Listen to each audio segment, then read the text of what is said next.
Welcome back to the channel. What is going on with the goings on, y'all? Shannon Jackson has filed a federal class action lawsuit against Fulton County Jail. So with that being said, any and everybody that has been in that jail, including all the YSL members, quote unquote, can get on board and get paid. And why I say they can get paid, the DOJ filed a complaint as well against Fulton County Jail I think it was a couple of weeks ago. I did a video on it. So they will win because you already got the feds backing you. And they didn't do this civilly. They did it federally. So they could take all that information from the DOJ into court and use it. So yeah, let's get into it, you guys. Please hit the like button. Please subscribe. Turn on your notification bell.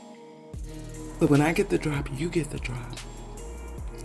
Okay, this right here is going to sum it all up into what it's about.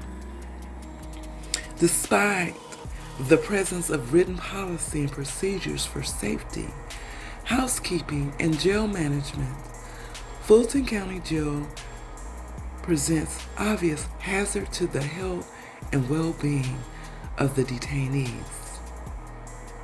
The proliferations of shanks, detainees popping open locked doors, incidents of violence, failures to appropriately classify detainees, and unsanitary living conditions at the Fulton County Jail continues unabated.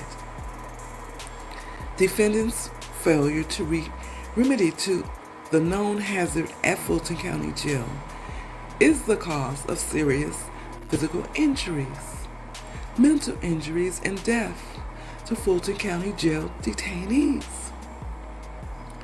The unsanitary, bug-ridden conditions at Fulton County Jail and defendants' deliberate indifference to same caused plaintiff Najee Hambrick to develop severe wounds and sores. Woo. The prevalence of shanks, non-working, and dysfunctional jail locks, failure to enforce an inmate classification, which means, you guys, separating the different gangs in different units. They putting them all in there together. And defendants' indifference to same caused plaintiff Shannon Jackson to suffer serious injuries from shanking attacks. Oh yeah. And this is all, and wow. So let's go to these amendments. I'm not going to read the entire, it's going to be repetitive. So I'm going to read the first one completely, and then I'll just read the additional ones with the footnotes. 8th Amendment and 14th Amendment deliberate indifference to substantial risk of harm and serious injuries from pervasive presence of handmade shanks. The next one is risk of harm and serious from non-working and dysfunctional door locking mechanisms.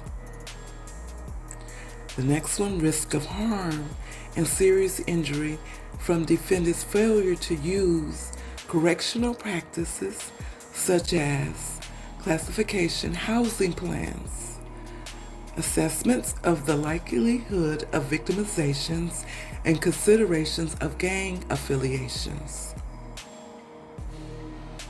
Risk of harm and serious injury from filthy parasites and vermin infested and overall unsanitary conditions. Risk of harm and serious injuries from unauthorized use of force by detention officers. risk of harm and serious injuries from inadequate provision of health care, including mental health care. Just gonna move it down just a little bit here.